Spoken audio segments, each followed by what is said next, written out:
ମୁଁ ଆପଣମାନଙ୍କର ଆଖି ଆଗରେ କଳାକନା ବୁଲାଉଥିବା ଏକମାତ୍ର ପ୍ରତିମାର ନେତା।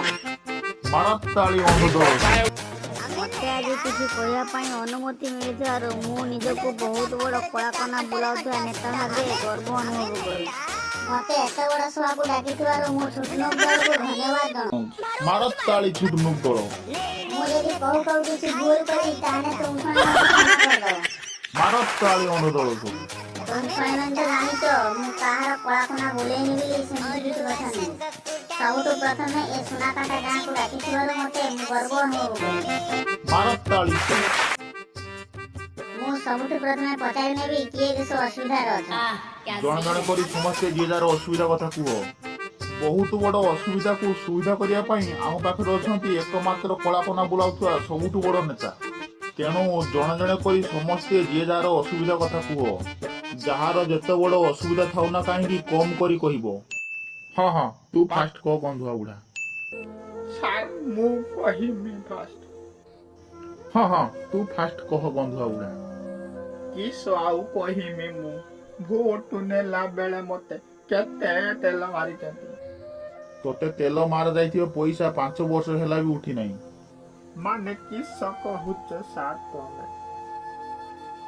ତୁ ଜମା ସେ ଗହିରୀ କଥା ବୁଝିପାରିବୁନି। ହଉ ସାର୍ ମୋର ଟିକେ ଅସୁବିଧା କଥା ଶୁଣ। କହ ତୁ ବଙ୍କା ବୁଢ଼ା। କହୁଛି ସାର୍ ମୋ କଥାଟାକୁ ଟିକେ କାନ ଦେଇ ଶୁଣ। କାନ ଦେଇକି ନୁହେଁ, ପୁରା ମନ ଦେଇକି ଶୁଣିବେ। ମୁଁ ଆଜି 4 ମାସ ହେଲାଣି ଭତ୍ତା ଟଙ୍କା ପାଉନାହିଁ। ମୋର ଭତ୍ତା ଟଙ୍କା କାହିଁକି ଦଉନ ସାର୍ ତମେ? ଓହୋ ବୁଢ଼ା, ତୁ ବୁଝିପାରିବୁନି। ସାର୍ କୋଉଠୁ ଆଣିକି ଦେବେ? ସାର୍ ପରା ଆଜି 11 ବର୍ଷ ହେଲାଣି ସାଇକେଲରେ ଯିବା ଆସିବା କରୁଛନ୍ତି। ସାର୍ଙ୍କ ପାଖରେ ଗାଡ଼ିରେ ତେଲ ପକେଇବା ପାଇଁ ପରା ପଇସା ନାହିଁ। ସାର୍ ତତେ କୋଉଠୁ ଆଣିକି ଦେବେ? ମୁଁ ବୁଢ଼ା ମଣିଷଟା ଭତ୍ତା ଟଙ୍କା ପାଉଥିଲି, ଦୁଗୁତା ଆଣି ଖାଉଥିଲି। ଆଉ ଭତ୍ତା ଟଙ୍କା ପାଉନି କି ଦୁଗୁତା ବି ପାଉନି। ହଉ ଠିକ ଅଛି ବୁଢ଼ା, ଆଧାର କାର୍ଡ ଜେରକ୍ସ ନେଇକି ପଞ୍ଚାୟତ ଅଫିସରେ ଦେଇବୁ। ମୁଁ କେତେ ଥର ଦେମି କି ସାର୍ ଆଉ ଆଧାର କାର୍ଡ ଜେରକ୍ସ? ଯେତେ ମୁଣ୍ଡା ତୁ ଟଙ୍କା ପାଇନାହିଁ ସେତେ ମୁଣ୍ଡା ଦେଇ ଚାଲ। ମାର ଶୁଣେ ତାଳି, କେତେବେଳେ ସାର୍ ପଦେ କହିନାହିଁ। ମୋର ଭତ୍ତା ଟଙ୍କା ସାର୍ କେବେ ମିଳିବ? ତୁ ବୁଢ଼ା ଯେଦିନ ମରିଯିବୁ ସେଇଦିନ ତ ଭତ୍ତା ଟଙ୍କା ମିଳିବ। ଠିଆ ହେଇଛ ଶୁଣେ, ମାର ତାଳି। ମୁଁ ମୋ କଥା କହିବି ସାର୍। ତୁ ଯାହା କହିବା ପାଇଁ ଚାହୁଁଛୁ ଆଗକୁ ଆସି କହ। ହଉ ସାର୍ ମୁଁ ଆଗକୁ ଯାଉଛି। ସାର୍ ମୋର ସ୍କୁଲର ସାଇକେଲ ପଇସା ମିଳୁନି। ସେଟା ତ ମାଷ୍ଟରକୁ ପଚାରିବୁ। ସାଇକେଲ ପାଇବା ପାଇଁ ଯେ ଫର୍ମଟା ଦେଇଥିଲେ ସେ ଫର୍ମର ଉଇ ନାହିଁ। ସାର୍ ମୋ ଫର୍ମରେ ବି ଉଇ ନାଗିଛି ତ। ଖାଲି ତୋର ନୁହେଁ, ଏରକମ ବହୁତ ଛୁଆଙ୍କ ଫର୍ମରେ ଉଇ ନାହିଁ ଯାଇଛି।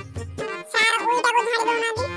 ଝିଅ ତୁ ବୁଝିପାରିବୁନି। ତୁ ଯେ ଆକାଉଣ୍ଟ ନମ୍ବର ଦେଇଥିଲୁ ସେ ଆକାଉଣ୍ଟ ନମ୍ବର ଉଇ ନେଇ ଯାଇଛି। ସେଇଥିପାଇଁ ସାର୍ ଆସିପାରୁନି ଆଉ। ଛୁଆ ତୁ ଠିକ କଥା କହିଲୁ। ମୁଁ ତ ଭାବୁଛି ସାର୍ ଆପଣମାନେ ମୋ ପଇସାକୁ କଳାକନା ବୁଲଉଛନ୍ତି। ତୋର ଜ୍ଞାନ ବହୁତ। ମାର ଶୁଣେ ତାଳି, ଠିଆ ହେଇଛ। ଆଉ କାହାର କିଛି ଅସୁବିଧା ଅଛି କୁହ।